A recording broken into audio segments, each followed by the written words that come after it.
In Region 10, where tradition meets modernity. We explore how elders deal with different ways of getting information. A journey into media and information literacy. Understanding how elders navigate today's media landscape. In Cagayan de Oro, where stories are shared and tech is embraced. Welcome to A Day in the Life as Ayla Sayan, 8 Minute of Fame. How do elders perceive the internet? Are they utilizing this source of information for data gathering? Right now, the elders, especially the elders, they're listening but they don't like the internet because sometimes especially they have AI right now. So anyway, they did not believe sometimes. But anyway, because I am 59 years old, I use them because sometimes we need to listen and we need to read what in the social media said because we are open. Because we are Filipino, we are like American, we are open our inside, in our heart, you need to talk. Okay. So that's why I like now we have our internet so we can show the world that this is I am. Do elders still practice the use of indigenous media today? Depende siya. Depende kung depende ra gyud siya.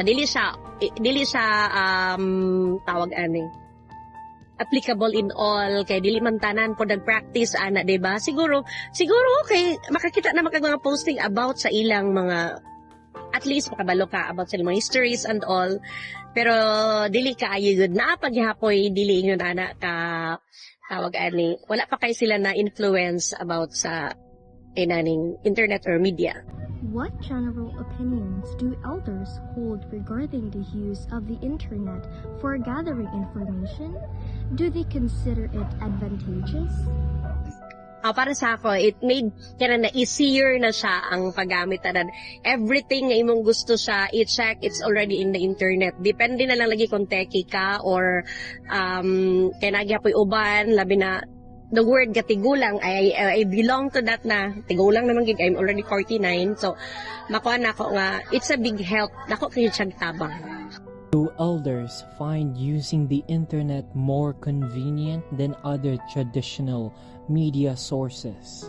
Masayon kay, paano mangguko, broker mangguko, need na ako ang mga information through sa ako mga client, ako man tong i-send sa ila.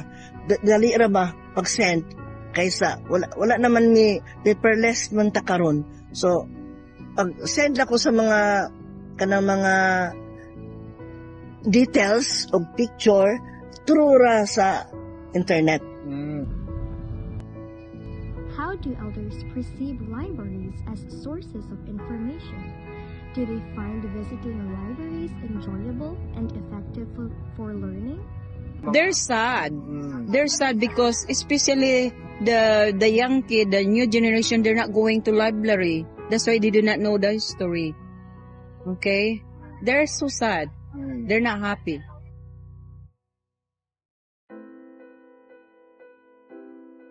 In this modern age, where do elders predominantly acquire most of their information? It's usually sa balay mo tan-aw mo kog TV, kana mga news bitaw nato, tan-aw ko ana pagkahuman. Wala naman ni newspaper kay sa una everyday tayo newspaper. Pero karon wala naman, so dito ra na ako magtan-aw sa TV o kani mga cellphone. Pero man sila nga na fake news ana bitaw. Yeah.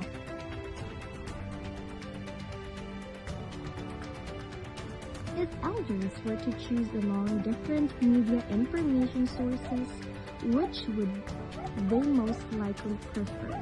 Sa ako, kanilang mga cellphone, mga gadgets, mga TV kay sa ako nga time kay 61 naman ko. Dili na ko mag-abri og libro o mga newspaper. Ana, wala din ako kay kompleto naman sa akong tanaw diri. Okay.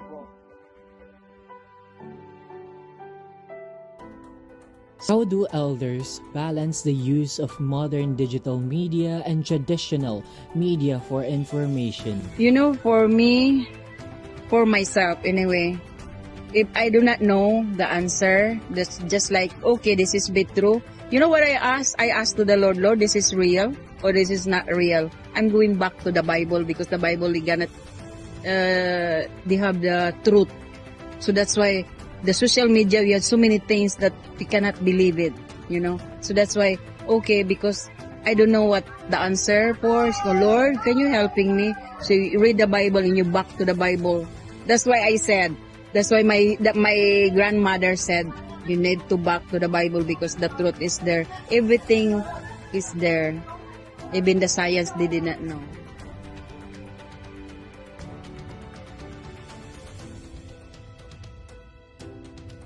What challenges do elders face when using modern technology for gathering information, and how do they overcome these challenges? Elders face tech challenges like complex interfaces and security concerns. They overcome this by asking younger folks for help or joining workshops. Adapting familiar tech like voice commands help them navigate digital spaces.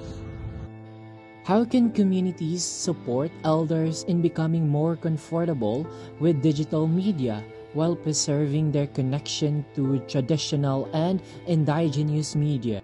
Communities can support elders by offering tech trainings that blends traditional practices with digital tools, like using smartphones to share oral stories or learn crafts. Encouraging intergenerational help and highlighting digital benefits for preserving culture can also boost elders' comfort with digital media while keeping their traditions alive. Media and information literacy empowers elders to harness technology for preserving cultural traditions, enhancing connections, and making informed decisions in today's fast-paced info landscape.